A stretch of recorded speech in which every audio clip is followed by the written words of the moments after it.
And hello. Here we are. Greetings and salutations, ladies and gentlemen, and good brother Cortex. Yeah, just sporting the Enclave look over here.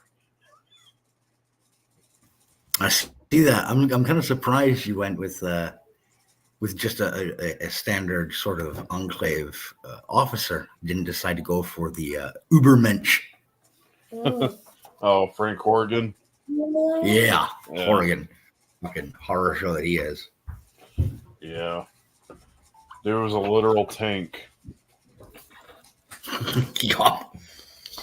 Fucking bestial thing that he was. Not only that, did you know the weapon they had was completely experimental? It was an experimental plasma weapon. I did not. Bear in mind, I've never played Fallout 2. I'm not as familiar with his backstory there. Well, he was one of the few soldiers that went to the Mariposa military base and was exposed to FEV. From that point on, he started mutating and showing signs of mutation and becoming a super mutant. Right, I was say he basically became an enclave pet, as it were. Pretty much. Pet. They constructed a power armor specifically for him and him alone. Yeah, I wondered about nutrients and drugs. How the hell were they able to modify, or did they have to build it from the ground up? They had to build it from the ground up. Oh my lord! That was keeping him alive, essentially. Okay, so it was like an onboard. It was like a armored life support. Oh. Yeah. That's a hell of a way to live. It was like the permanent power armor combined with his mutant strength. Yeah. So you're trapped in that thing forever. Yeah, it's kind of like Warhammer with the Dreadnought. It's like a sarcophagus.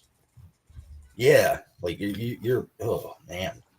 It's worse for the Chaos Space Marines. They have a thing called the Hellbrute, which is like the Dreadnought for the Imperium, only you're bound by a demon within the sarcophagus. Oh, and dude. The black tendrils within the armor pierce into your body and rig you to the machine itself. So you're lashed into it. You're in constant pain and you fight with the rage. Jesus. And that is until you die, pretty much. Which, whatever death is to chaos. Yeah. Basically, kind of, I wouldn't say purgatory, but another form of hell.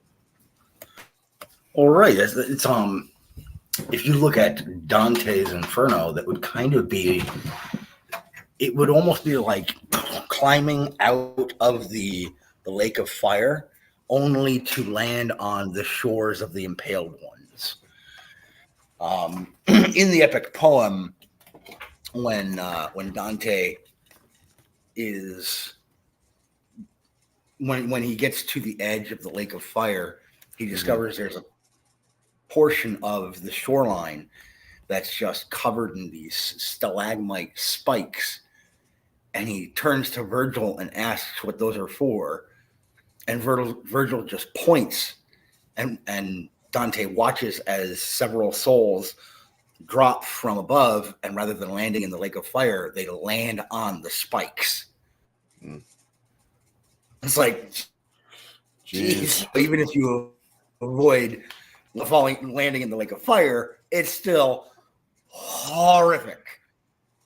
So, yeah, I mean, like I said, the Hellbrew is essentially, you're still very much alive. Only you're bounding yourself to a machine that is not only a machine, but a living machine, fueled by demonic power. Right. It's like a symbiotic bond. Yeah. Bound. It's like a mechanical. Yeah. Mechanical. Like venom. I said, so as your body is inside this, these tendrils pierce their way into your body, and then you're stuck in the thing. Yeah. Pretty nasty way to go. Yeah, not for me, thank you. But we're not here to talk So, about Warhammer. no, today we're here to talk about a very different property, though still in the realm of sci-fi, and Dude. elements both pleasant and unpleasant. And specifically, we are discussing a television adaptation of a beloved property known as Fallout. Now, the first episode we started doing this, I went full spurg because I have so many notes, but I don't think we can productively continue doing that. Well, here's what we can do with the notes. We'll take a couple minutes per each note and then continue on to what we need to.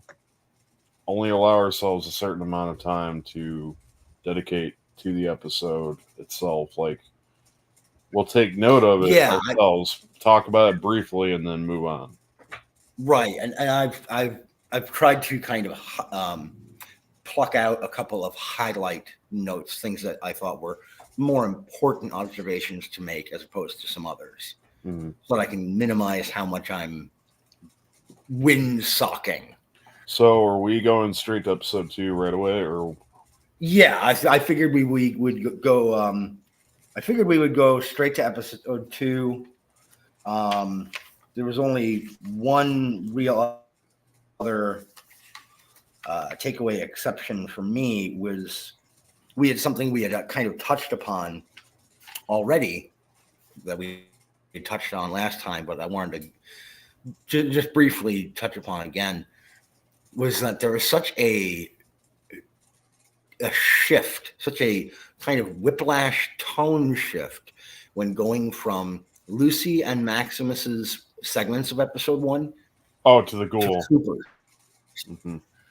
Because Lucy and Maximus's sections, the presentation, the lighting, the soundtrack, the atmosphere, everything conveyed this kind of grim post-apocalyptia. For Lucy's early segments, it was, the weird kind of quiche safety and oddity of the Vault Society. Yeah. She got the brief presentation of what the world was. Right. At this point. And then the tone for Cooper's section swings wildly into this kind of almost paranormal spaghetti western kind of tone. And while it was certainly a whiplash moment, it's so suiting to the character. Even from the moment you are introduced to him, it feels like, all right, you know what? This environment, this setting was set around this character. They built the scene around him. Let's not forget the haunted yodeling. Yeah.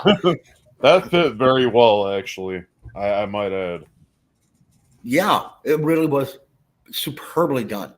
Like, it lets you know this guy's the real deal. He's fucking nuts.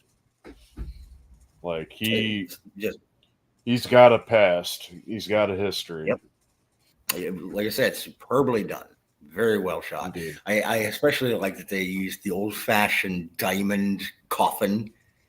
Yeah. That's such a Wild West kind of vibe to it.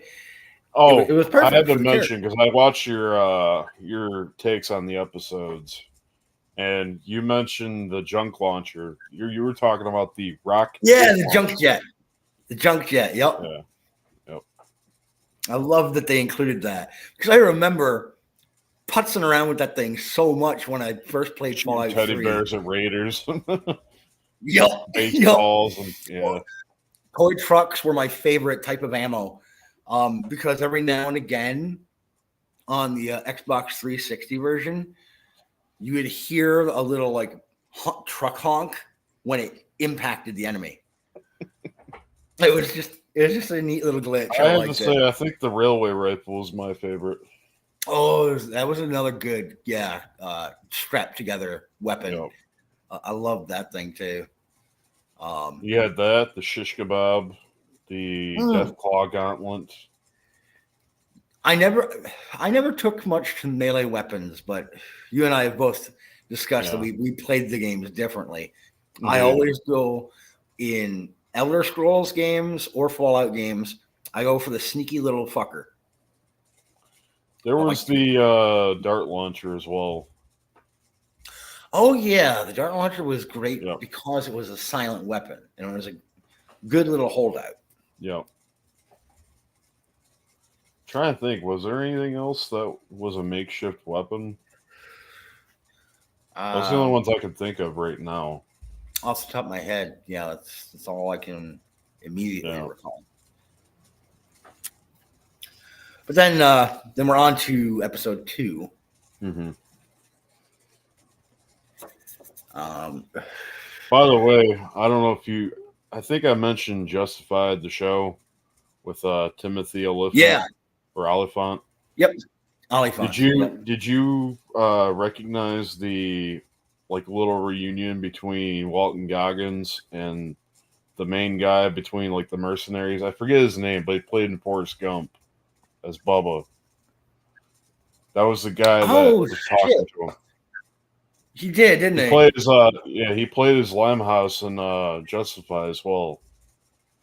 Okay. The show that Walton Goggins also played in. It was like a reunion for those two actors. That was one of those shows I always meant to watch and never got around to. Very good show. Highly recommend it. But, I mean, the only thing I was trying to bring up with that was there was an actor reunion at that part between the two actors. Because they were in another show. They faced off against each other before. Yeah. I like when there's little kind of neat. Yeah. Because when I seen him and I seen Walton, I'm like, oh shit, here comes a reunion. Yup. But yeah, had to add that in there. No, not a problem. So yeah, then we're into episode 2, and the way it starts off, man, the episode 2 kind of kicks you right in the junk. Right off the bat, with the scale that these puppies are put on to get their weight. And there's a sign right above the scale that says if the dog does not eat. Well, there was that incinerator. Yep. And while I felt the puppy shriek, the yelp was a little over the top and a little, yeah.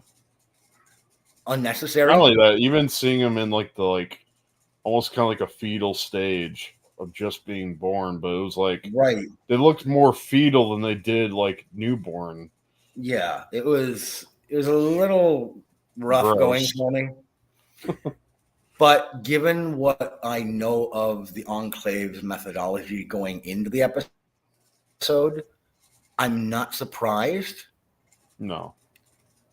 But I think the showrunners are making the assumption that either A, fans who are already familiar with the Enclave will just be like, Enclave is going to Enclave. And or newcomers to the property will immediately be sort of injected with the sense of, oh, these people are just evil for the sake of being it evil. Discourages the fact of even liking them. And it discourages any notion that these people may have any kind of valid point. Or morals. It's hard to argue against that. Look at what they do to their own people. Right. Especially their forms of experimentation and who their candidates may be. Yeah, they're the term war criminal should have a picture of the Enclave helmet next to it in the dictionary. Very much so. But the next major, not a major note, but something I really enjoyed as something of a dork. First of all, the guy that they cast to play Wilzig, beautiful choice.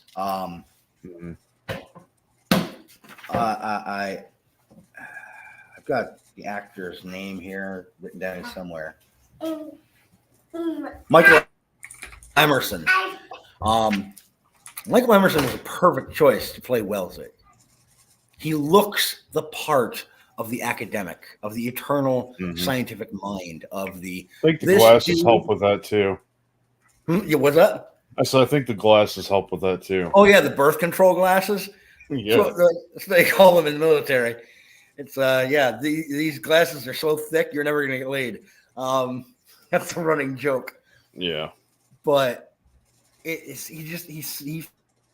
fits so naturally into the role of scientist that whoever's responsible for casting on this show needs a raise. Honestly, and the way he conveys himself talking was like he definitely brings it out that he's a man of academics, like you said. Yeah, brilliant scientific mind. That's who he is. That's the essential core of who he always plays. It's a touch of typecasting, but when you're doing a property that relies kind of on niche and kitsch kind of roles and archetypes, it works well. His manipulation of the scale there to make sure that his pup weighed just enough. That's the first indicator by the showrunners and the writers that maybe this one guy amongst these people, whoever they are, isn't all bad, isn't all evil, which was a nice nod to show that humanity still exists even in horrific organizations. Maybe they weren't intending to imply that, but that's what I gathered out of it. And then the other nerdy part of me, I love that the name he gave his dog was CX404. Dude. Because what does 404 usually mean? Page not found. Image not found. And he put the dog. Image or page, but he hid the dog in a hole in the wall in his lab. File not found. For me, it was an immediate connection. I thought, that's a clever little computer nerd joke. Yeah. Well done. See, that was the thing. I didn't pick up on that until you said that. I was like, no kidding. I had not heard the whole 404 thing. There was a page back in the day. It's now gone, but it used to be of Flash videos, like Flash player videos, and every time you refresh the page, it would be a new page. It would be some weird meme or whatever, but you just keep hitting F5 and it would change the page. But the page itself was called the 404 page. I like that. It would just randomly generate new GIFs with audio. It's kind of neat. Yeah. See, and that's the kind of these little things, these tiny details that, even though my overall impression of the show is pretty negative, these tiny little nuggets show that there was a vast, tremendous amount of potential and talent available behind the scenes, behind the camera. There was immense potential, and so much of it was squandered. Yeah, there's a lot that could have been done properly that I think was not done properly. Just kind of how everything's sort of conveyed in a new light ever since Fallout 4. And I'm sure that's the art design of or not art design, but the what am I trying to say here? The theme that they're trying to go with. They're taking I guess it is the art design of Fallout. Their aesthetics. The aesthetics, yeah. They're trying to use the aesthetics. Mm-hmm. And I'm sorry, but if you're gonna make a show based in the West in which Fallout 1 and 2 took place, why not use the source material from before? and try to Right. create it as close as possible. Like Shady Sands. There's a portion of the show where they put Shady Sands in the middle of a city. It was never in a city. No, It was out in the was middle not. of nowhere. It was its own independently built community that was Now, risen up out of the ashes of the dead world. indeed. They didn't Now, have a foundation. after Tandy and Aradesh, which were the founders of the NCR, after Fallout 1, Tandy had gathered up with all the other settlements and had formed the NCR through, Right. mutual bond and like concerns of, to form a little society and military to govern.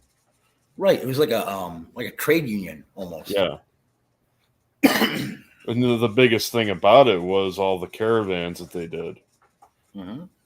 which, supplied their settlements and fed them and whatnot. Mm-hmm. But it was the budding seed of a new civilization. here's why I'm bringing that up, though, is the NCR was not a little, like, formed up military. It was very, very vast. Like, in New Vegas, at the what did they call it? It was where the two statues were. Yeah, what I'm the talking about? Mojave Outpost. Mojave Mojave Outpost. Outpost. That was literally a checkpoint at the border of the NCR. Meaning it was Yep. very big. There was no blowing it up. Like without at least a good majority of it still surviving. Right. And yet in the show, they portray it as if the entire NCR project is dead. Right. The events of the show, correct me if I'm wrong, they take place not that long after the Battle of Hoover Dam. Nope. And that's the problem is like the NCR was very well established. Like it blows my mind because you couldn't fart without the NCR being there. Even the Boneyard, when they panned off the camera of the Boneyard, like which I'm pretty sure where Venice Beach was. Yeah. Like before the NCR was a thing, there was like they called them the regulators. They were like wannabe good guys, but they weren't good guys that killed people and enslaved people. But they were good guys. So they called it the Boneyard back then. Right. Until they turned it into a governed area by the NCR. But in the show, it's desolate, empty, nothing going on. Right, like it's been abandoned. Right. And much as I could get in a considerable amount of grief on my head for saying what I'm about to say,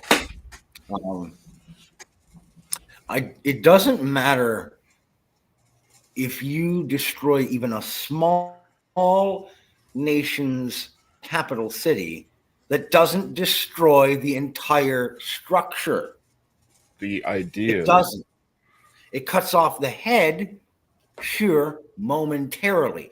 But this is why every society has fallbacks, has backup plans, has. Well, that's why you appoint new leaders after somebody falls. Right.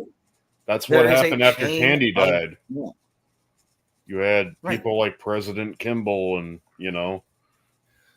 Right. You have these positions in place. There's an order of ascendancy. Mm-hmm. And there's a reason that that's been established across every government in the world throughout history. The ones that flounder and fail and fall apart are the ones that don't establish a well-maintained and organized structure of if X happens, we do Y. Mm-hmm. If you don't have a plan, you're going to fail. The NCR doesn't strike me as the sort of organization or budding civilization that wouldn't have a backup plan. So how did all of this fall apart, quote unquote? I'm sorry, but Moldaver and her crew don't strike me as the quote unquote new California Republic. Buddy of mine at work and I made the joke that her flying the NCR flag in the background at the end, in the last episodes there, her organization, sure, they could call themselves the NCR, Neo-Communist Revolutionaries, but we'll get to that when we get to that. That was a very well-placed way of putting, a well-placed acronym, if you will, as far as the NCR, I gotta admit. But yeah, that's just what I'm getting at, is like, how are you gonna try to take events of, like, let's say at the end, New Vegas, when they hint off New Vegas and Mr. House in the meeting and whatnot, how are you going to take back the idea of the NCR being a thing when they literally control the majority of California? Right. And then instate the Brotherhood as the law and order. Oh, the Brotherhood. Oh, okay. Do we want to go off on tangents? Can we go off on tangents? Let's do it. All right. Brotherhood of Steel. Fuck this. All right. I'm not going on notes right now. The writers of this show clearly do not understand the lore of the Brotherhood of Steel. They obviously don't understand or appreciate the art direction that was put into the narrative building behind that organization whatsoever. Nor do they obviously have any comprehension of what a paramilitary organization that was born out of an actual military organization that seems to have fused with a monastic order of sorts would result in. All they seem to have heard was military men bad, church men bad. And they meshed all of this into a cavalcade nonsense casserole of these guys are awful. They are metal-suited Hitlers. Fuck you.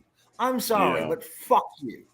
At what point did they decide they were going to strip out any and all concept of nobility, sacrifice, service, and honor, which is maybe not the entirety of the Brotherhood of Steel, because plenty of them are assholes, as we've talked about privately. I mean, let's be fair. In Fallout 1, they send you through a suicide mission. Right. They send you on several suicide missions. But guess what? There are assholes in every organization on Earth. You cannot go to any employer. You cannot go to any government contractor. You can't go to any government organization or private organization and not run into a few chuckleheads who are going to try to get you killed, maimed, hurt, or embarrassed. It's going to happen. They literally bet on you to go to the glow. That doesn't render the entire organization counter to its original mission statement. What was the original mission statement of the Brotherhood of Steel? To preserve, protect, and rejoin humanity, to reclaim the world, and to protect humanity from itself in the event it should ever bring itself to the point of its own annihilation again. As such, they must contain, retain, and regulate the distribution of advanced technology that it may not fall into the hands of potential tyrants and despots ad nauseum. In order to do this, a certain level of law and order must be established throughout the wasteland. This does not make us the rulers of the wastes. It makes us its guardians against chaos, anarchy, disorder, disarray, and horror.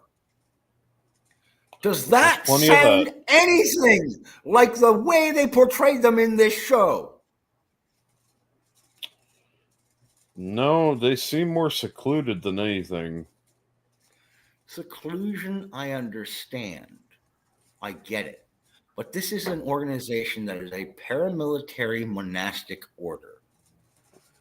Right. Monastic orders tend to be very rigid and very disciplined. They keep themselves holed up. You look at the various Shaolin temples throughout Tibet, throughout Singapore, throughout East Asia.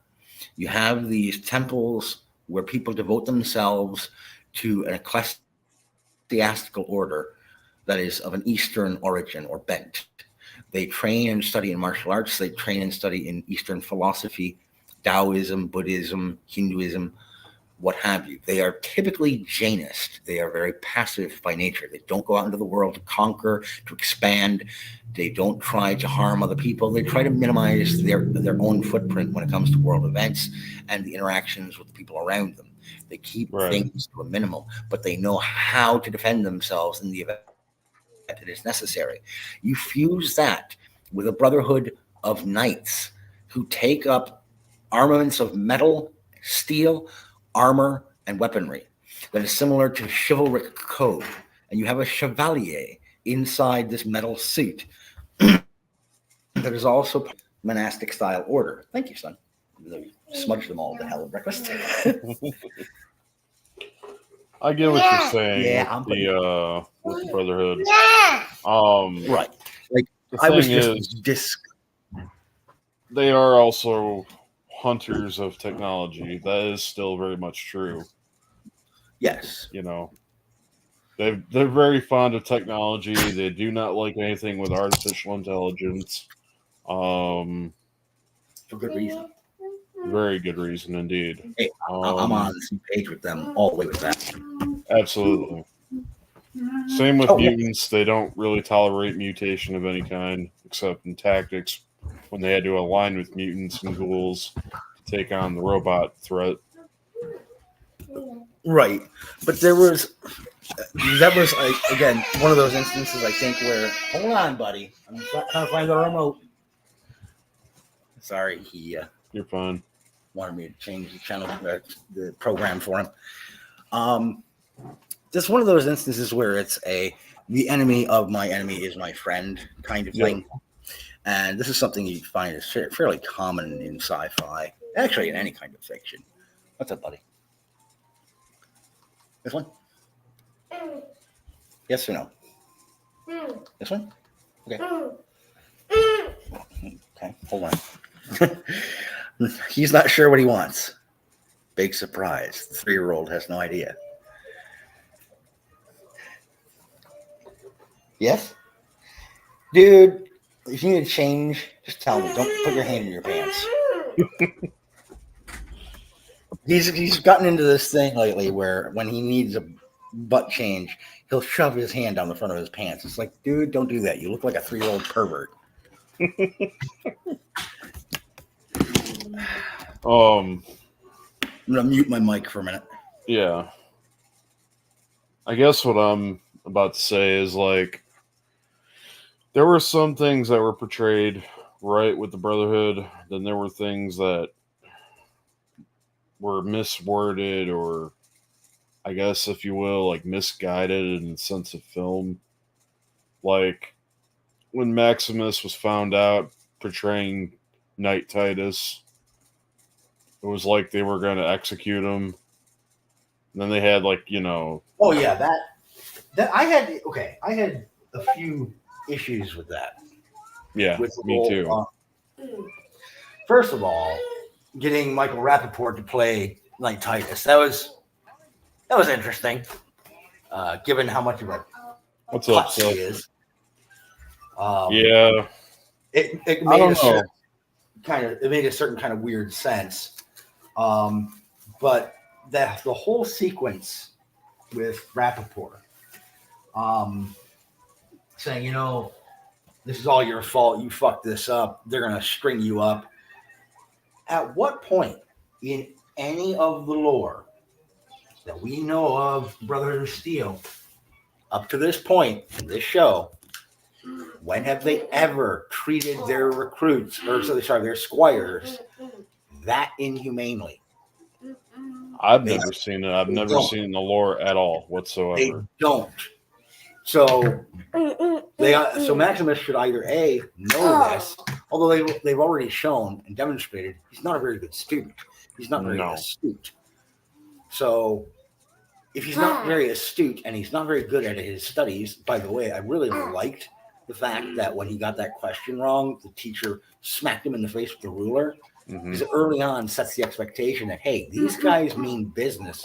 They are a survivalist group, but they require a certain degree of excellence and intelligence out of their recruits. They are not just dumb hulks with impressive weaponry.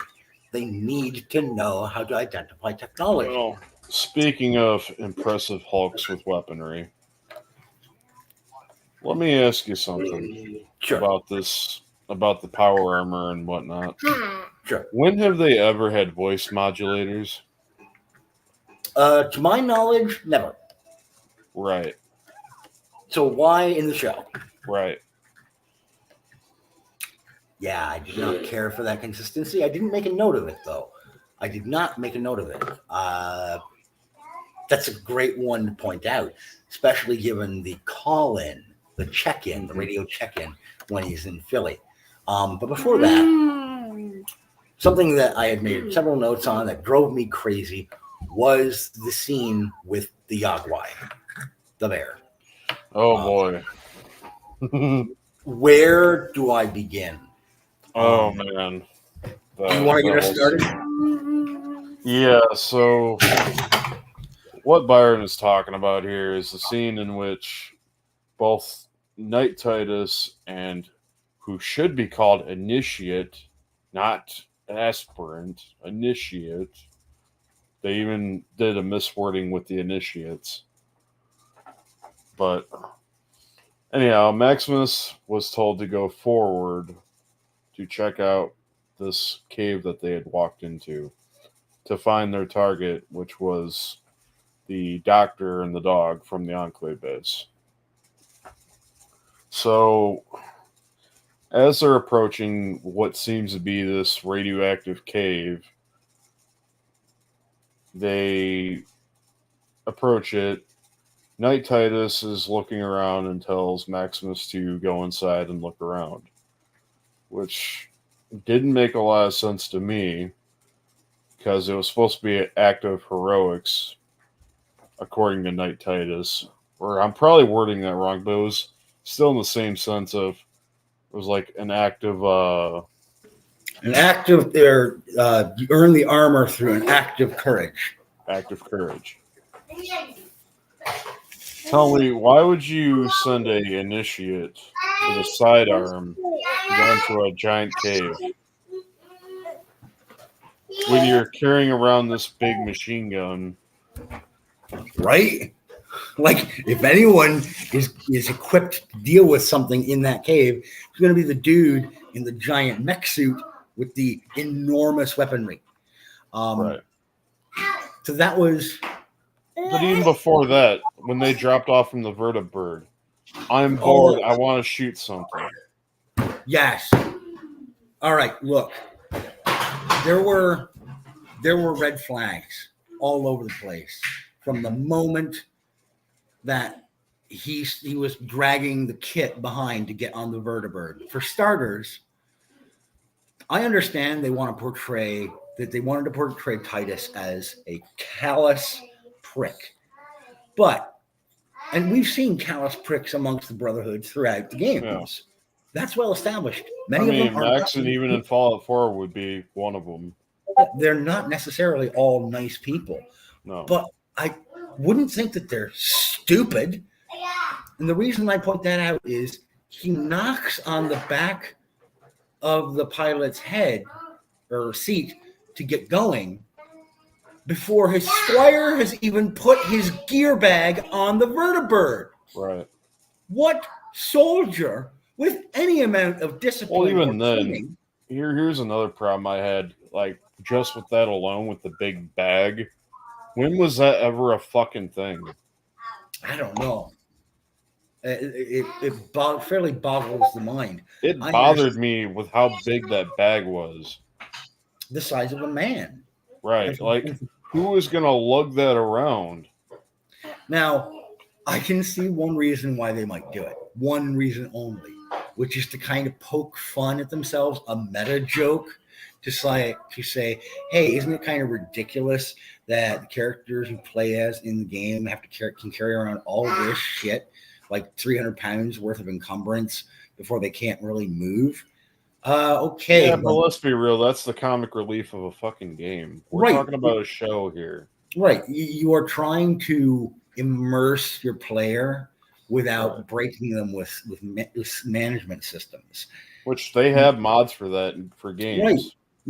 You can make the joke once or twice, but to make it a persistent, ongoing mechanic in the show gets old a little quick. Well, it's just a simple fact of that bag. Who in their right mind would lug that around? Period. Right. And you in a combat situation and you're lugging in this big ass bag around with a big gun in it and whatever gear in the bag. What? Right. And it makes, by the way, on the whole, aspirant versus initiate thing, I actually don't mind the term aspirant for etymological reasons. I get it. I'm just saying the terminology was used in the games as initiate. Right. It's one of those things where I don't personally mind, but a more hardcore fan, someone like you who's actually played all the games, is going to be like, don't fuck with me. All right. Yeah. It was unnecessary to change it. Don't change it. I didn't mind aspirant because of the root term aspire. These people are aspiring to become members of the Brotherhood in full. That's okay. Right. I enjoy language. You know, I enjoy the practice of using and dabbling with language, but I'm not a Hegelian prick, so leave it alone. Sorry. If it ain't broke, don't fix it. I completely agree. Like, play with it, sure, fine, but don't change a 20 plus. It's over 20 years, right? But this series has been around. Yeah. Okay, this series has almost been around for 20 years. Leave it the hell alone. Yeah. It's been around. Here, hold on. Now, I understand, again, they're trying to establish Knight Titus as this complete prick, this wastrel who over 20 years, actually. What? Oh, how old is it? 27.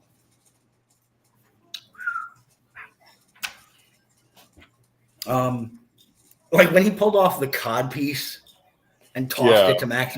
So pretty much the power armor cup. Big tell right there that this guy is an asshole. That's like number 2. See, the way I took that, it was like kind of like a bike club, like when they have a prospect in the bike club. Yeah, they make them do all the, all the shit work. Shit work, exactly. Yeah, then like when he says he's bored, he wants to sit down, he wants to shoot something. It's like, wait a minute. There was a small glimmer of hope for me in that moment with Maximus, because up to this point, I really just kind of didn't care for his character. Because no, I did not care for him at all. He was coming across to me as resentful and full of just big man child. Right, just nasty, unsympathetic, uncharismatic character traits. You just remind me of a big kid that didn't get his way all the time. A lot. But in this one moment, he almost had a bit of redemption for me when he's like, we're supposed to get to Philly. Like, we have a mission. We have to keep the mission in mind. And so for that one moment, he almost comes around to I maybe could sympathize with him. Right. And then, yeah, the Yagwai, the bear. All right. There's so much wrong with this. There's so much wrong with this. Yeah. Where do I even start?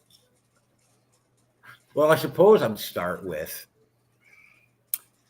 while it may have been amusing that Knight Titus apparently doesn't know how to aim his fucking Gatling gun. It was the assault rifle from Fallout 4. Or sorry, the assault rifle. Yeah. That by itself was a little annoying because it's like, wait, this guy is an experienced knight in the field. Mm-hmm. How did he get the drop? How did this thing get the drop on him so easily? Let's not forget it had a scope on the gun too. And he tried to like hip fire it. I mean, Even I guess worse. I guess like in a sense of closure, point blank, it would have probably worked, but Right. If the thing had knocked it out of his hand right away instead of allowing him the chance to pull the trigger. right. But that's not my only problem. So obviously, like I said, I have several. Oh, same here. Issue 2 was we saw later on. I'm having to reference back and forth. So personally, I would have punched the Yaguai if I was in the armor. Yes, and then got some distance away from it. And he starts off by throwing hands, and we see later on in the episode when Maximus is piloting the suit just how much raw physical force of output this suit is capable of. He should have easily been able to crush that thing's head. Indeed. I don't care how mutated it is. If it's just I mean, let's be fair, Yaguai are pretty dangerous. They are. They are formidable. Right. The reason I say irradiated bear and maybe not a Yaguai, I always think of Yaguai as having the two heads. So it may have just been an irradiated. Either way, I don't care. I'm pretty sure it was a Yaguai as it was portrayed. Right. The other thing that made me want to scream is when I look back at that fight scene, Knight Titus, who's been piloting this suit for however long he's been a knight. He's familiar with its weapon systems. He's familiar with its maintenance systems. He's familiar with its capabilities. He's been trained in it. He should have been familiar with the sidearm it came with. Right. Not only the sidearm, but if you're in an improvisational combat situation, you use whatever you need to and have available in order to survive. I would have at least thought maybe you would have had like a blade on him or something. Right. To like. But for my liking, you've got a fur-covered opponent in melee range, and your jump jets are right there. Burn the fucker off you. How did he not think of this? So, how did nobody who got in the suit use the fucking... I'm glad he brought that up. You already brought in the Iron Man bullshit by doing the whole flying with the wrists. When was that ever a thing, though? It wasn't. It was never because I remember specifically, like, even in Fallout 4, they had an actual jetpack that they had to harness onto the suit. It was a jetpack. It was a backpack that you wore on your back. Now, like I made the joke there. They already did this stupid fucking Iron Man thing. Using the wrists to fly because let's get the MCU fucking crowd in here watching this horse shit we're going to slap the name Fallout on. But Iron Man also uses those repulsors as weapons. As a weapon, Carry the logic, people. 12 plus 12 equals 24. Carry the one. Even then, I would even with the environment alone, I would have picked up at least a rock or a fucking tree trunk or something and hit the bear in the head with it. Right. And there's all those drums of around. He had a multitude of things to combat this bear with. Right.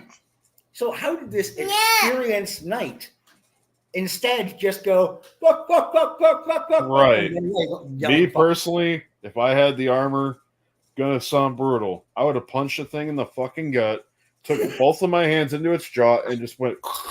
Just pull. Just literally ripped the motherfucker apart, dude. At that point, you don't need to do a whole lot. No. So either that or grab my arm around its fucking head and start bashing its skull in. Right. Like, you have so many options. Right. And this guy thought of none of them. Nothing. And a couple of overweight nerds just thought of half a dozen ways to end this problem, sat at home on their computers. Yeah. Tell me again why this happens. So, yeah, But even then, that was like another thing that kind of like didn't make a lot of sense to me was why the gun had an optic on it when they literally have like a targeting lens in the front like visor that's put down. I'm assuming for some sort of aiming capability or something. Maybe.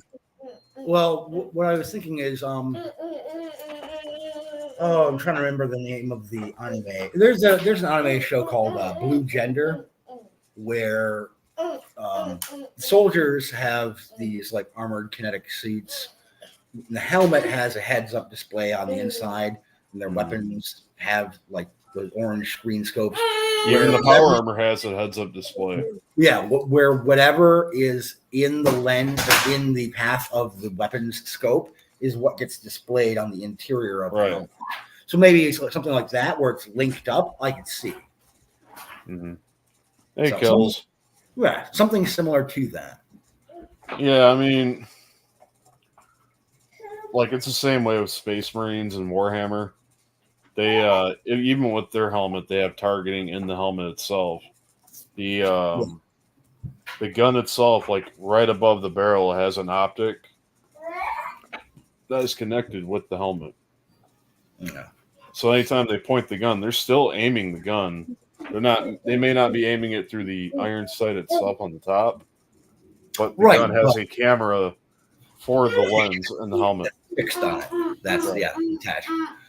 So, moving on to the next part of the episode, if you're okay with it. Oh, absolutely. By the way, when this I got tricked when they were talking about Philly. I'm an Eagles fan. I thought they meant Philadelphia. It turns out it's a landfill, which is why I thought it was really weird that they didn't have like basically Megaton 2.0. Yeah, I was just kind of surprised that they did not have a huge distance to fly. And yeah, I thought that was my first thought was, oh crap, they really went for like kind of a Megaton look and vibe, and I felt visually really well done. Keeping in sort of the aesthetic sense of a post-apocalyptic small city or large town kind of feel. The sights, the sounds of it, all kind of felt authentic. It all meshed pretty well. Yeah. The interaction between Lucy and the trading lady there, Ma, whatever her name was. Yeah. I mean, I can honestly see it. Yeah, but it left a somewhat sour taste in my mouth, that dialogue back and forth, because it played upon a theme for me that I've already seen in this show at this point, which is a theme and a perspective of resentment. There's a kind of struggle session statement worked in here from Lucy, who apologizes for her vault dweller privilege. It's like, really need to do that? Was that absolutely necessary? The wording with that was very sour as well. I agree. Yeah, it left me kind of pausing and going, wait a minute. I knew where they were going with that, for sure. I missed a clear signal prior to this, but I haven't gone back through to rewatch to see if there was something I maybe didn't pick up on the first time. In large part because I already did my analytical watch through. I doubt I gain anything beneficial from doing a second watch, but yeah, that made me growl, because why should Lucy feel the need to apologize other than her own kind of, that's just who she is. But I mean, I kind of seen Lucy to be the apologetic type and to be the very neutral. Well, I shouldn't really say neutral, but she's very, I guess, she's empathetic very, indeed. Yep. Which is part of her naivete. It's part of her charm as a character. But I think it's also part of the naivete of being a vault dweller. Yes. They're known to be neighborly towards each other. They don't know this new world. Right. But again, I have to come back to the question of addressing that resentment. Like, Lucy, you didn't choose to be born in a vault, nor did this lady probably choose to be born to people who did not live in a vault. But she may have been descended from people who live in a vault, and who I cares? was about to say she had to at least come from descendants from a vault. Right. Someone at some point in her bloodline was a vaulty. Right. Throw that class warfare condescension horseshit out the window, please, for 5 fucking minutes, and give us a decent program that's not trying, and the reason it's called programming, kids, that doesn't try to lecture me. Mm-hmm. I'm sorry. Yeah. At this point, I thought, fuck this old lady and fuck these writers. Oh, absolutely. And yeah, that no, 100%. The old lady, I was like, somebody just shoot her already. That was like one of my first thoughts. Yeah, like, fuck this bitch. Especially when she got kneecapped by Cooper. Yeah. I was like, oh, you couldn't save one of the kablam caps for this fucking crotch. By the way, I know you mentioned that being a grenade launcher. That's actually a shotgun with armor-piercing slugs. Oh, okay, okay. You look at the bore, it's just the right bore for a shotgun shell. Okay. Plus, I happen to notice the bandolier he wears. I was looking real carefully. I was like, is that a, because it looks like a kind of like a mix between an M79 grenade launcher. Yeah. But I noticed it was like it's a sawed-off shotgun. But it's in the sense of like kind of like a revolver, a cylinder, like, where he loads the shells. And I was like, that's a shotgun. But full custom for oh, absolutely. It's really Cooper's thing, though. I mean, you can tell that. I loved that they made, and this shows dreadfully great potential for the people who made this show. Having that whole combat sequence in downtown Philly play out like a VATS combat scenario with the slow motions, and the following the bullet paths, and the blowout gore. Brilliantly visually done. We can't forget the shamble he did when he walked towards the guy with the hole in his neck as he's being shot at. I fucking love that scene, dude. Yeah. He had that sway to him. I'm like, dude, they took that from Fallout 1 because the ghouls did that exact same shamble. It is, and here's the thing that sucks. It really sucks for me because moments like these were peppered throughout the show, throughout the season. These really tremendous moments of, oh my God, you guys are talented. And then you fuck it up, and it's almost like, why? There's clearly a portion of the folks who worked on this show who deserve to keep working on something like it, something similar, or maybe this show itself. But there are a handful of people in the writer's room who need to be cleansed out of their, the infection they are, and told, go away now. We don't need your services anymore. But we don't know. But yeah, I really like the slow-mos in there.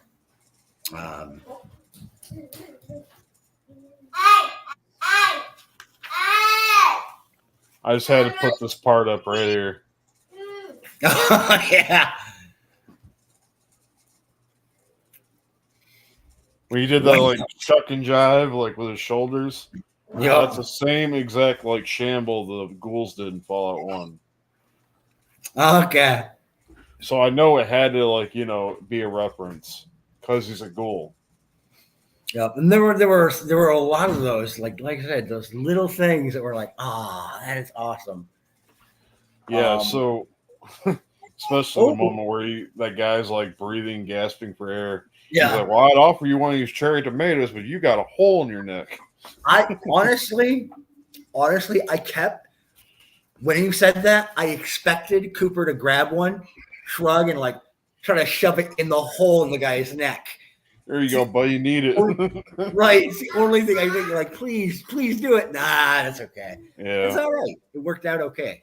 But I think what he did at the end, he's like for the tomatoes, and he threw the cats out. Yeah. That was good enough. I won't lie. But Well, you know, yeah. and it's kind of reminiscent of the concept of Cooper as a whole, as kind of as a bounty hunter, is that he's not just some thug. He's not there to cause trouble. No, he was in the military. I mean, he didn't go there looking for a gunfight. no.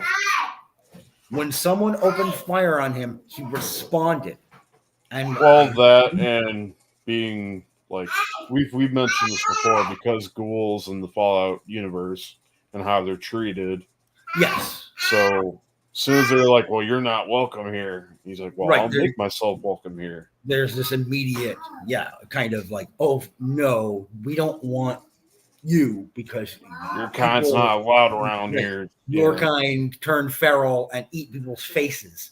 Let's Right. have you go away now. Cooper's response effectively being like, yeah, I am a threat. I am dangerous. Give me what I want and I'll go away. Everyone's happy then. But no one is typically inclined to listen to the logic of a bounty hunter.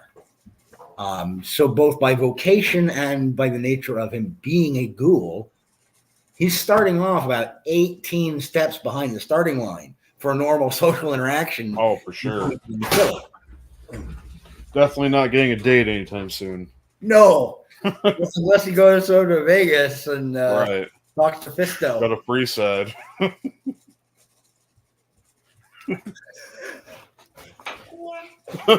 I hear the corners there are a little more inviting. Yeah. What's up, buddy? Oh, hold on. Go to the well, actually, that was the porno they had, the Cat's Paw. What was that? It was called the Cat's Paw. It was like their version of what was it?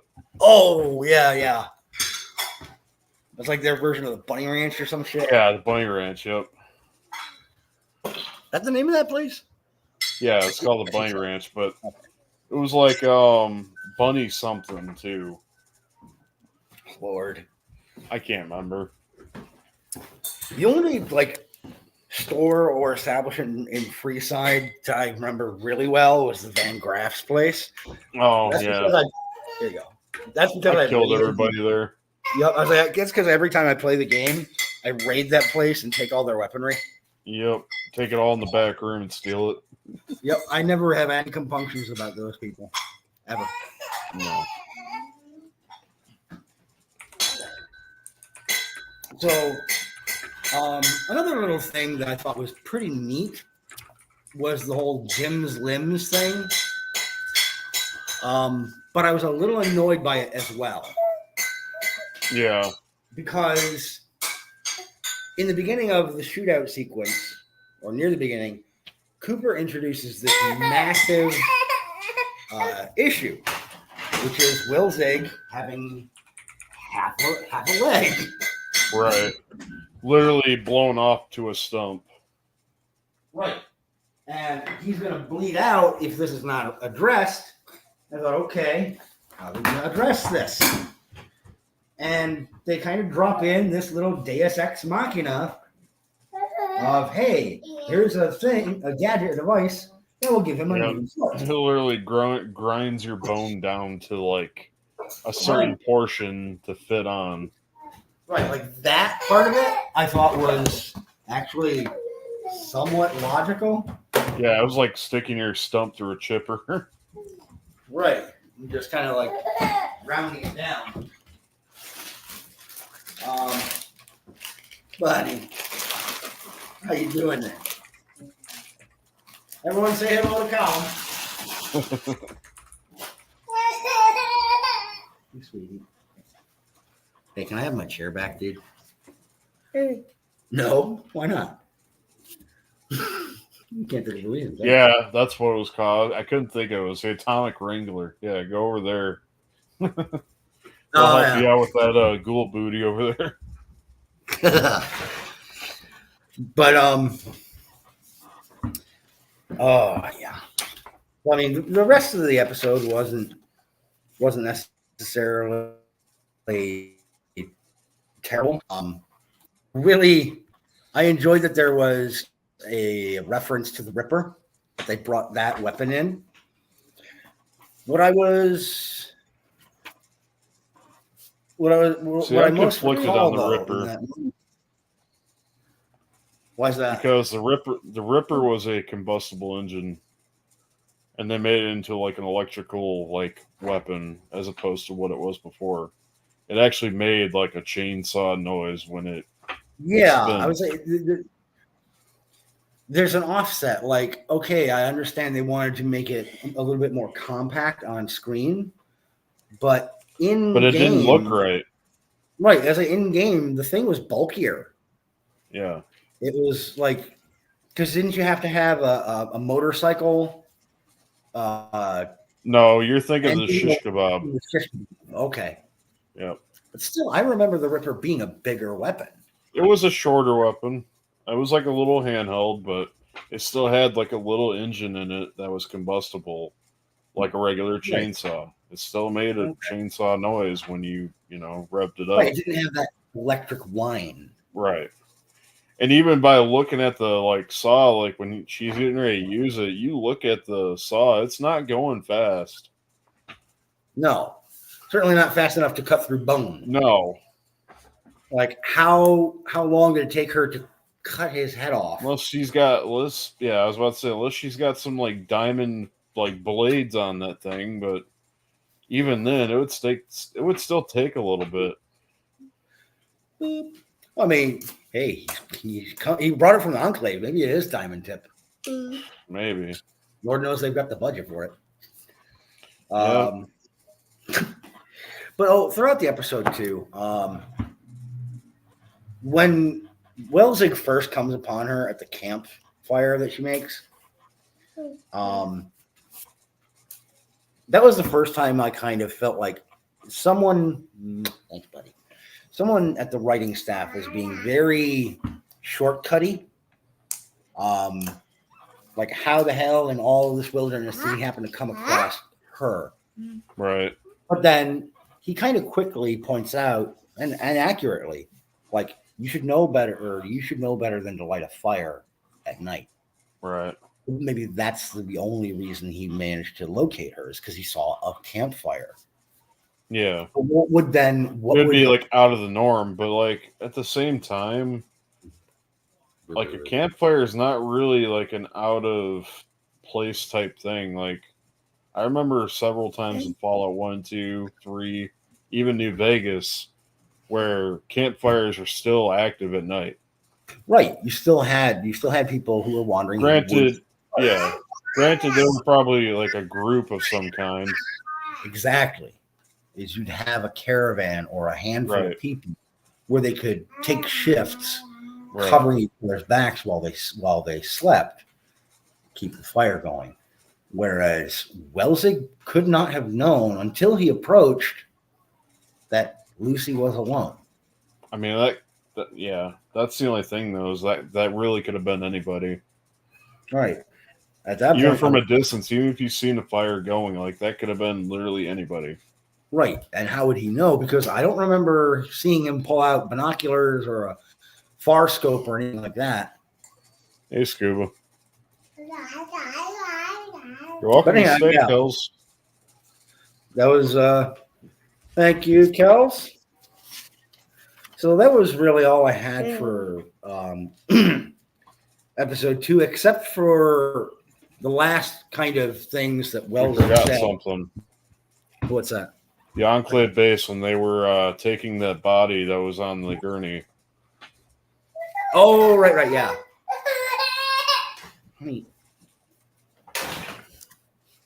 Go ahead. I'm just going to mute my microphone. Yeah, so the body that was being taken on the gurney, which was what I would believe our first implication of a mutant, or the conducting of experiments of said mutants. And if the Enclave is working on super mutants, that means there's a good major chance that we might see another possible Frank Horrigan. Not the Frank Horrigan, but another Frank Horrigan. Right. There's some kind of super mutant answer to having a super weapon on the Enclave's side. Mm-hmm. And I didn't know this, but apparently the Enclave is like widespread over the U.S. and specifically Chicago. Yes. In the folks who worked on the Wastelands games, which are more strategy or tactical RPGs. Turn-based, like the originals of Fallout. Buddy, I want my chair back, please. Thank you. They had initially, for Wastelands 2, they had been working on making it a Fallout Tactics sequel.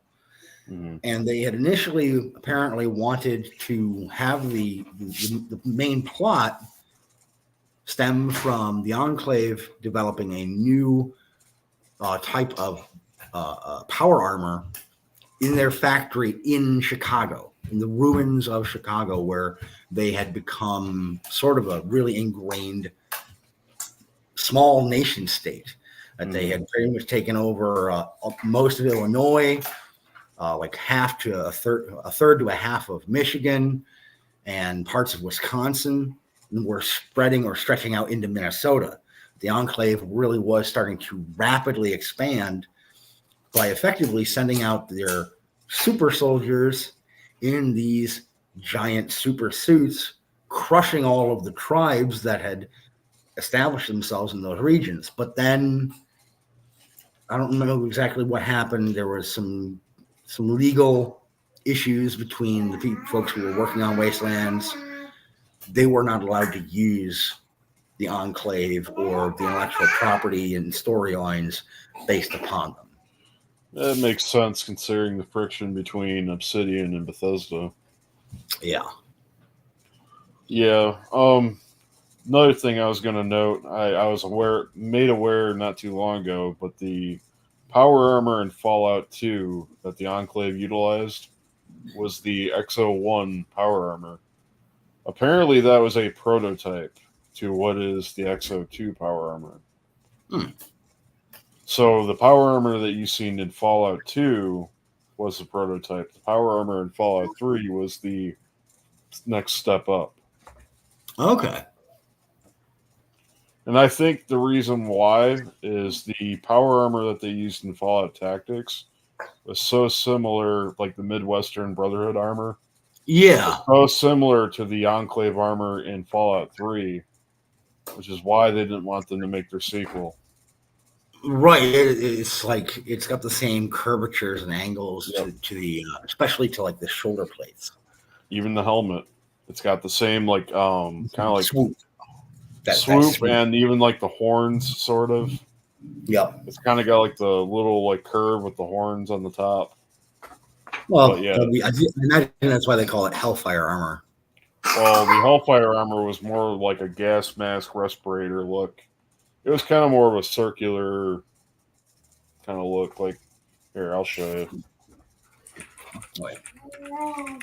The Hellfire armor is what they use with the incinerators. Boy. I forget, was the incinerator the one-shot fireball, or... Oh, it was a repeating... It was a flame weapon that repeated. That shot fireballs. Okay.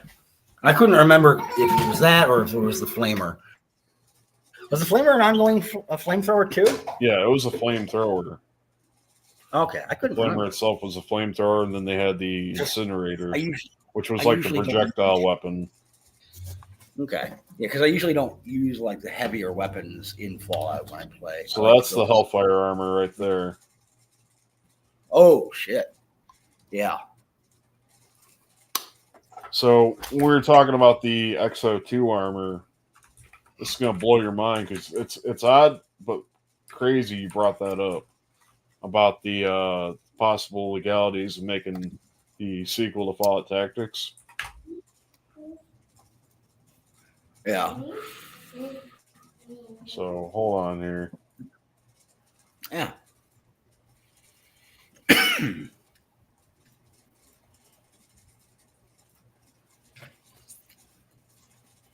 All right.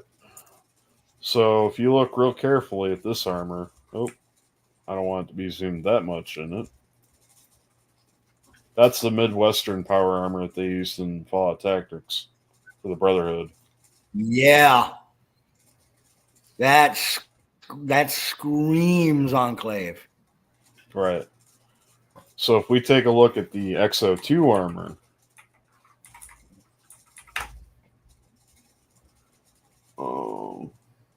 where's a good shot of it? I'll just use this one for example.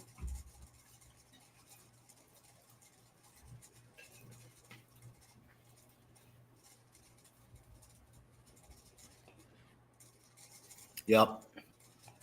That's like a new designed like shot of it. That's not the Fallout 3 one, but I'm sure that's why they had the issue they did. Probably too similar in design. But, hold on here. I'm gonna have to wrap soon, brother. Yep. What are you doing? Oh, your sister's scooter. Shit. Wait.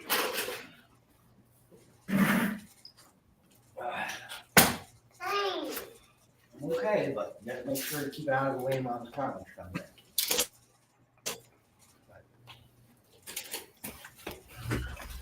So that was the armor design they did in Fallout 3 for the Enclave armor.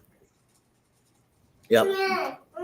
So I'm guessing what they did was like in Fallout 3, they mass produced this armor because the other one was, that was the prototype, and this was the next upcoming stage. Scuba says, "Give us your best freestyle, then Byron." My best freestyle? What? I don't know.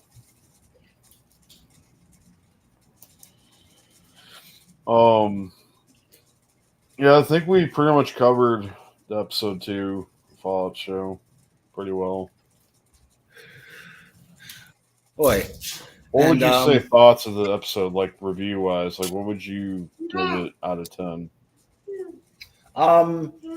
Overall, in terms of by itself, when I have the pilot episode to compare it to, for me, it was a little bit of a step down. From the pilot episode in terms of Lucy. It was only a minor step down for me. Cooper, big step up. Oh, because I said I had to put a wrap on it. So, okay, I get it. Maximus, except for that one moment where he kept his eye on the mission, continues to be a character who I do not like. Yeah. And at this point, however, I will say this. His unlikability is consistent. Now, that can only mean, to me, at this point, one of two things. Either A, the writers intend for him to not be a sympathetic character. They want him to come across as resentful and petty and jealous and envious and snippy. Which, if that is their intention, bravo! They're doing a great job. Right. If their intention is for audiences to identify with his resentment, his jealousy, his envy, his rage, they're failing epically. The whole "you don't deserve that armor" line made me want to scream until blood came out of my mouth. Who the fuck does this kid think he is? Here's where I can kind of empathize with that line in particular. Is just for the simple fact of who they casted to be in that armor, which was Michael Like, Rappaport. Yeah. So, like I said, they did a brilliant job of casting that too. Because he came off as a big pussy who ran away from the Yaogwai and didn't do a little thing to even fight back, I think it's because of the portrayal of zero courage and or honor in that particular fight is why he said you don't deserve that armor. Because a real knight would have fought back. Right, it's very, very possible. I can grant that. Because Maxon in Fallout 4 fought a Deathclaw in his teenage years and killed it. Fuck. Without power armor. Okay. Yeah. Yeah, that would qualify. Right. So for him to be literally shitted on by a Yaogwai. Oh, that was another thing that we didn't bring up. The fact that it took one shot from that revolver to put down that Yaogwai. Yeah. What? Do you realize how thick a fucking bear's skull is?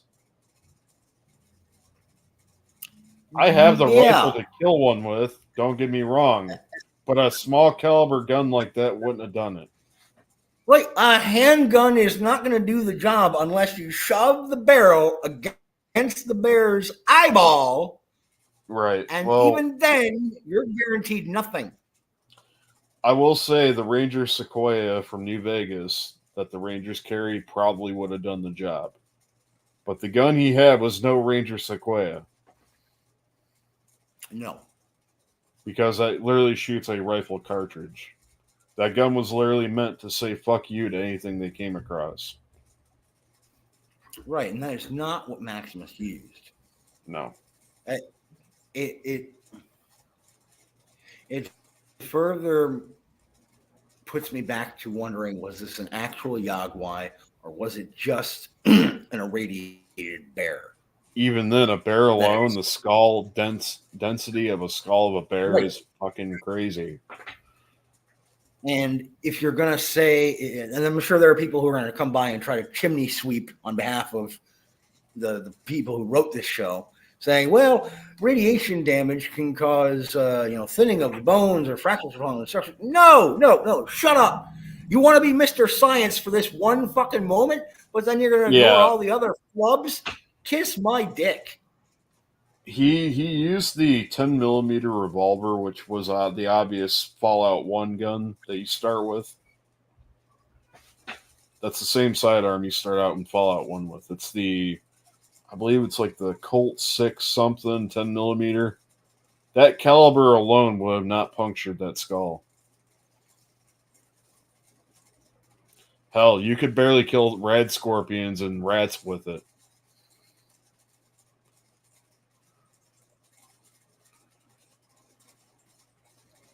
So, yeah, I mean,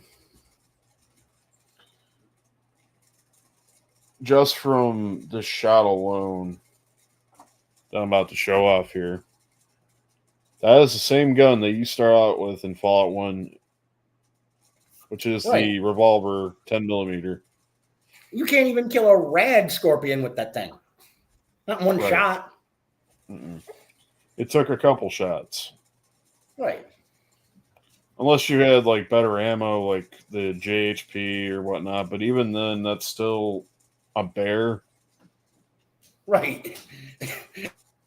It's still, I'm going to eat your face now. One shot with a bear. Let that sink in for a minute. Which again brings me back to, this kid was raised in a hellscape of a world. How did he not open fire on this thing immediately? Right. What kind of survival instinct off switch does he have? Because apparently it had gotten flicked into the off position for the entirety of Titus trying to fend this thing off. Yeah. Like I get being frozen in the moment and being terrified. Little peanut. But that was a little above and beyond just a brief freeze. Yeah. I don't know. All I could sit there and think was this dude's gun got broke apart like a kid's toy gun. Like, I don't know. Of all the things he could have done to prevent his gun being broken in half, and then he runs away and goes, oh, fuck, fuck, fuck, fuck, fuck. Yeah, there's just inconsistencies piling up. And because of all those inconsistencies, there's three or four metrics I tend to try to evaluate these kinds of shows or movies on. One is character, both consistency and growth. Plot is the story, is the situation engaging. Are the events themselves intriguing enough for me to continue watching? Do I want to know what happens next? Do I care what happens next? I think I hate watch this mostly. I'm gonna be real. World building mechanics for sci-fi and fantasy are another factor that I tend to bear in mind when I'm looking at or reading something like I this. gravitated towards Cooper more than anything. Yeah, Cooper is for the Lucy a little bit, but Right, Maximus, I couldn't do it. Cooper, for the most part, is a consistent character throughout. I like his character for the most part. We'll come to that in a later installment of our deep dive here. Yeah, we'll talk more about Cooper. But as far as this episode is concerned, for me, the characters, we had some growth for Lucy, which was pretty good. We had a lot more to see out of Cooper, the ghoul. Maximus remained consistently unlikable. Mm-hmm. So in terms of consistency, not bad. Growth, fairly natural. Could have done better on Maximus's part. Yes, could have done a lot better for growth. He was consistently unlikable. That's the best I could say for him. I'll be honest. I mean, even like throughout the show, like I still don't like Maximus. No. By the end of the show, by the end of this season, while I don't absolutely hate his guts, I don't care about him. Like if somebody had That's me. I just don't care about him. If they had ended that season with the High Cleric coming up behind him and putting a bullet in his skull, I wouldn't have flinched and I wouldn't have said that makes no sense. I would have just been like, oh well. I seen it coming. I literally don't care about this character. Yeah. And again, I'll get more to that later on. But anywho, with Little Miss Fidget Pants here. I also been playing Fallout 76 and kind of hindering it a little bit. Yeah. Oh boy. I could do videos on this game. You should. Why I don't particularly care for it. But I enjoy it for what it is as a game, but not a Fallout game. Right. It'd be kind of like I'm trying to think of a good corollary. I suppose for my part, it would be similar to I like the Mega Man games or the Mega Man X games. I prefer the Mega Man X games to classic Mega Man. But if you put the letter X at the end of a Mega Man title and it plays like old Mega Man, I'd still enjoy it. Just please don't call it X. Because it's not. So the thing about 76 is it's like if I were to take a stick and then get like a wedge of metal and plant it into the ground and then drive the stick into that wedge and then it splinters. segments into its own problems of each splinter. Mm. It's all one big idea, but splintered in several different issues. But all together, there are problems. Yeah. So yeah, episode 2, I came away feeling mixed. If I was to scale it out of 10, episode 1, like I said before, had been kind of an 8, like maybe I'd an go with an 8. 8.25. But this second episode dropped for me down to a solid 7. I was going to go with a 5. I maintain that aesthetically, visually, it's still, when I was watching it, I'm not talking about looking back at it as a retrospective. At that moment, I had viewed it as closer to a 7. There were drops and there are red flags. And I'm going to say this right now for anybody who plans on coming back and watching more of our deep dive into Fallout. It doesn't get better from here. No. It only gets worse. It definitely deepens. I'm going to be yelling and screaming my head off like this little one. Except I will actually have words, not just sounds. One more thing before, I already gave up my review number, which would have been a 5. I'm still very much standing on my ground on the whole trans character thing. And not because the simple fact of them being trans. I'm not going to sit here and be called a transphobe. That's not it. My issue is the universe in which it resides in.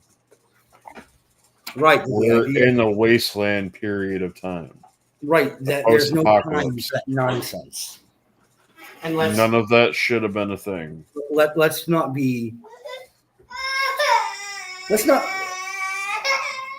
dissemble where it's not necessary. Mm-hmm.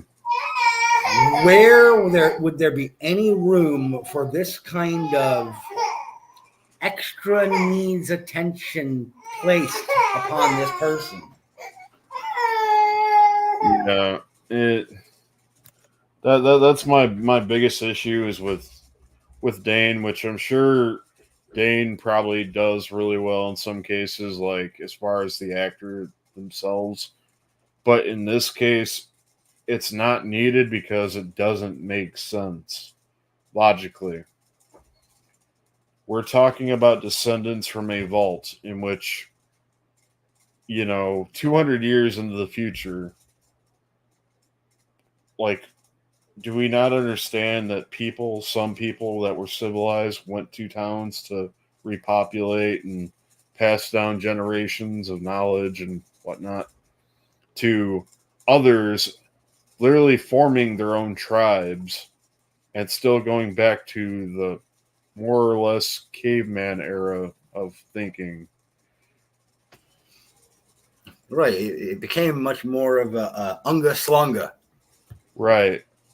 Like, people are literally running around eating expired food from 200 years ago or killing animals and that being their meal, even though they're getting a dose of radiation along with the water that they've gotten. With a hopeful dose of right-away to, chase it with. I don't think, essentially, the idea of wanting to be genderless or another gender would be on the mind.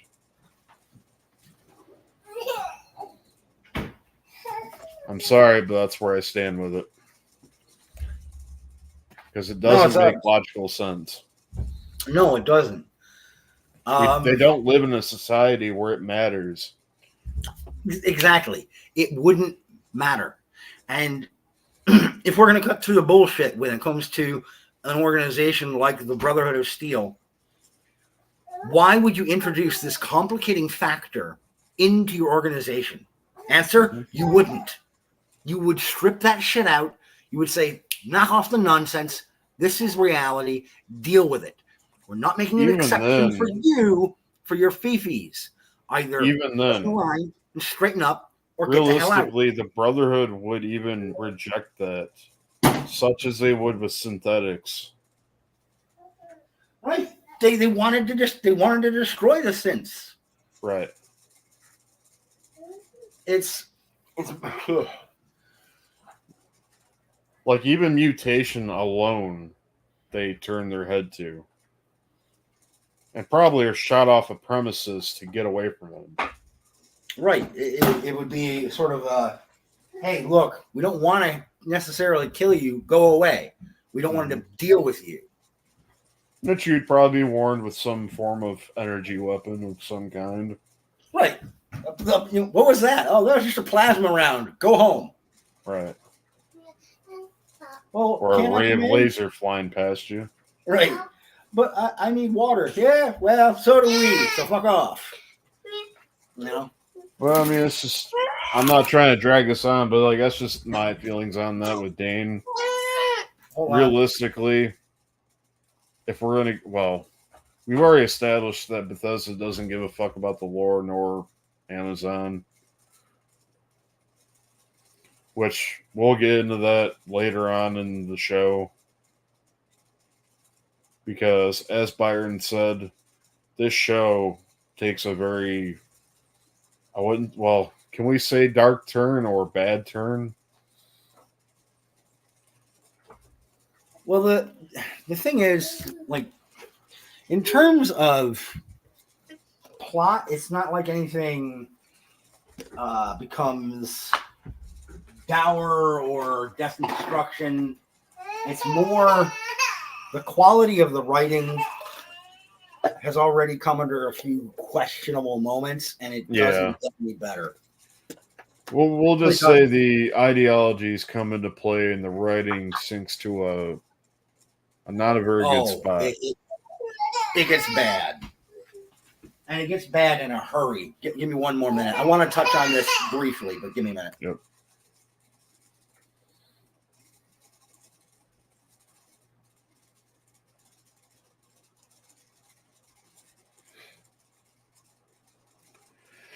Yeah, so, I mean, we've discussed the NCR, which was a very well-established community, if not government, throughout California, which the show, resides in, is California. I'm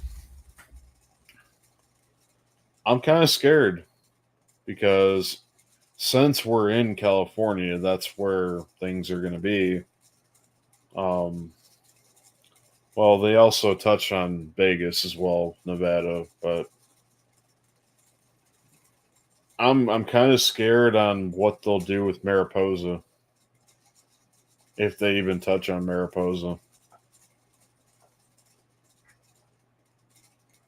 Or any of the other locations from Fallout 1 and 2, seeing as they brought up Shady Sands.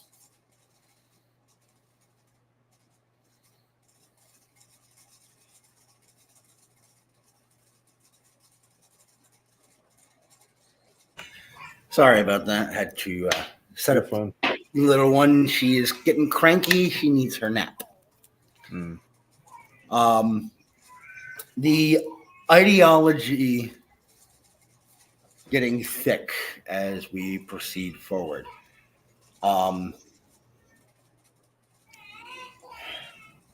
Because of the way that the show is structured and the nature of the notes that I have for the remainder of the episodes, we're probably going to be able to tackle episodes 3 and 4 as one stream, and then 5 and 6 as a stream, and then 7 and 8 probably as a stream.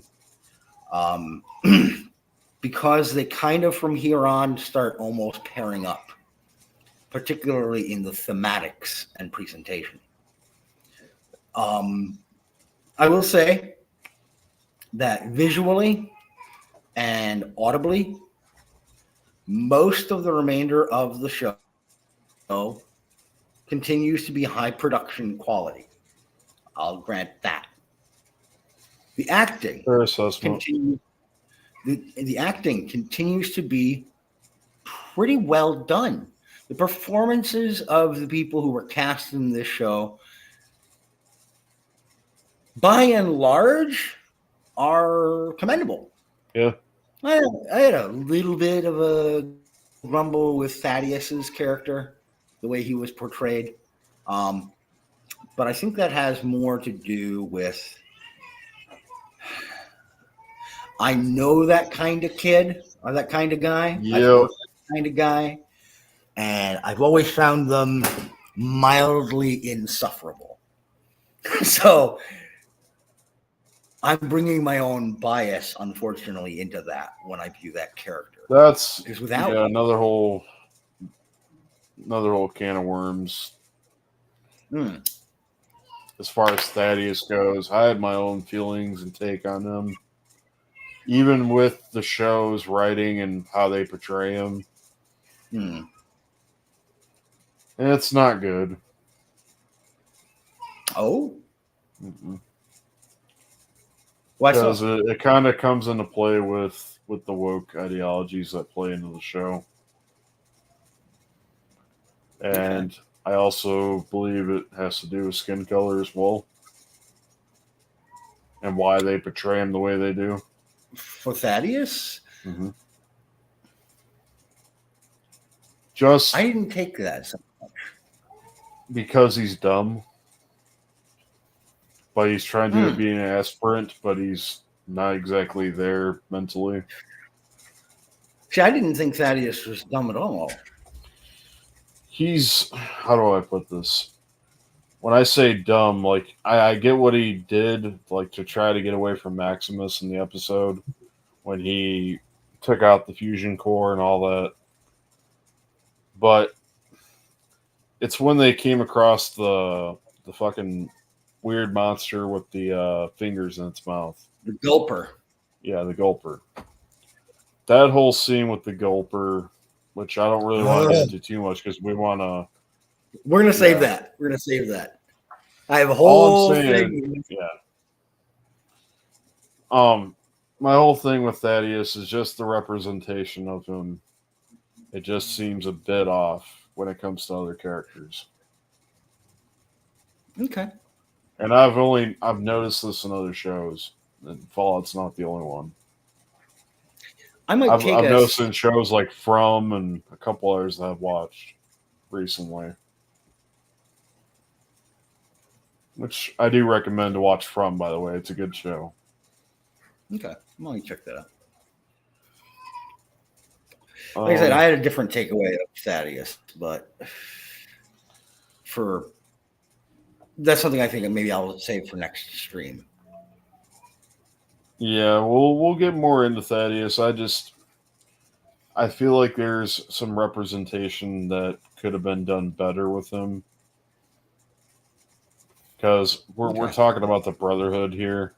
They're very formal, military when it comes to being formal as far as like their discipline and how they are supposed to go about the field. Whereas the show puts a little slightly heavier emphasis on the monasticism aspect, not so much on the militarism. Okay. What I'm trying to say about Thaddeus is they make him goofy. They make him goofy in like a comic relief type of way. That also they kind of make him kind of dumb. Buddha. Right. And that just seemed very off to me because he's part of the Brotherhood. Like they pretty much whip you into shape like the military would. Like it's no joke, if you've played the games like Fallout New Vegas or any of them that have to do with the quarters and where they lay their head and how their beds are made and just their whole demeanor is, like the mission. They're straightforward, cut dry soldiers. Mm-hmm. Like they have a purpose. You know what I mean? But he has this goofy persona to him. This is why I also say I think they were trying to lean more towards the monasticism versus the militarism with this portrayal of the Brotherhood in that, for one, there's the branding ritual, which I thought was fucked up to begin with. with. For two, when They never Thaddeus represented that in the appears, games. yeah, when Thaddeus first appears on screen, or not on screen, when he first gets dropped into Philly, the first thing he does when he comes upon, quote, Knight Titus, is he kneels before him like a supplicant waiting to hear his fate from his local liege lord. That is not something that is done as a military man. That is something you would expect out of clergy. Right. That was like something they done in like medieval times, or like I would expect that in like Warhammer, if anything, with like the guardsmen and space marines. It's also something you see monastic orders, the newest students bow and scrape before the masters of the temple and beg admittance. That's how it is with the guardsmen in Warhammer. It's literally the space marines are considered angels. Right. So all the soldiers bow to them and say, "My lord," to a space marine. So you've got the writers on this show, instead of trying to find the middle road balance of what the Brotherhood of Steel actually was in the games, a fusion of militarism and monasticism, and they're leaning towards the monasticism so that they can more, I guess, more vociferously antagonize it and criticize it. Because it's easier to criticize a monastic order than it is to criticize a militaristic order, given the worldscape of Fallout as your backdrop. Militarism is understandable in a post-apocalyptic world. Monasticism might be a lot more questionable. Look at what happens to the followers of the apocalypse. They're treated like a bunch of fucking loonies because they have an ethotic presence and an ethotic presentation. Because they are... I've always seen them as wasteland hippies. Right. They're driven by wasteland humanitarians. But that is an ethos. Yeah. That's what I'm getting at. They're driven not by a militaristic dictate and regimen. They're driven by an ethos. Yeah. I mean, there are cults and stuff in Fallout that would have that form of, I guess, governing and like ranking and whatnot. Yeah. And those are the ones, like I said, it's easier for the writers on a show like this to criticize that. Even the Legion, the Legion would be a prime example. Oh, yeah. Oh, my God. That's something else I wondered about. Like, did they try to, like, drop in some hints of Awe, Hail to Caesar in the fucking Brotherhood? No, in Fallout 4, there was a thing called Ad Victorian. It was something they said. I'm sure it's something that Bethesda tried to season in there, but didn't do it fully. But like most of the initiates and knights would be like, "Oh, Ad Victorian initiate," or it's just like they're saying, Yeah.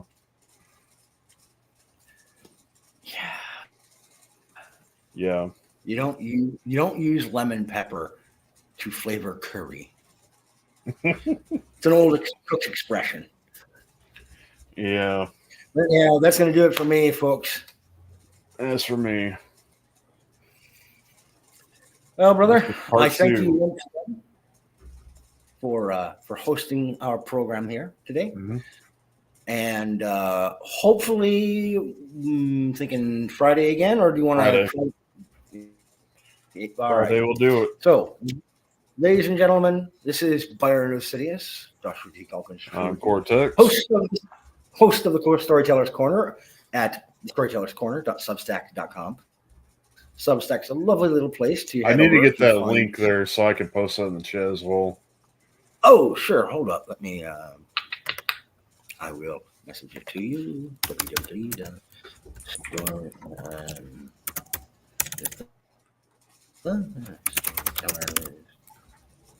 Corner.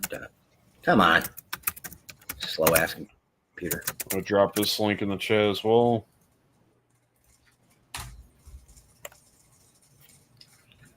You gotta let me know if that worked, because I don't. I will let you know momentarily. Give me 1 second. Did not. Come on.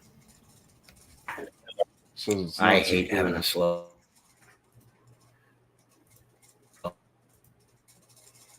ass computer. I'll asking it to stream and allow me to, open one other tab. Apparently, that's too much for this goddamn thing. I really need.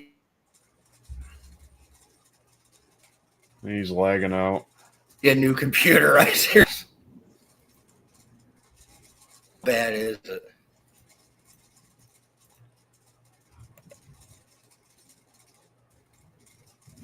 You need to get a GoFundMe going. New computer.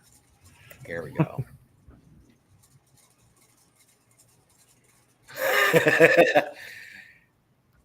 There we go. Okay, now let's drop this here. Come on. There we go. And paste. That hopefully worked. Showing blue for hypertext. Let's see here. Here's what you folks need to know. Technologically, I suck. All right? Do not come to me for questions about programming or anything computer related. You know what I use a computer for mostly? This, what we're doing right now, and typing up make-believe stories. Oh, And there we obviously go. Posting that in there. Walking advertisement for make sure you see a dentist more often than I do. Storyteller's Corner right there. Thank you. Appreciate it, brother. Yes, sir. But yeah, I think we're going to wrap it up there, everybody. It's a pleasure as always to talk about nerdy shit as we usually do. But yeah, I think we hit this one pretty hard as far as episode 2 for Fallout. Can't wait to talk about the next episodes. Oh, it's going to get bad. It just gets worse from here. The critiquing is going to be hardcore. So strap in, stay tuned. Cheers. Cheers, everybody. We're out of here.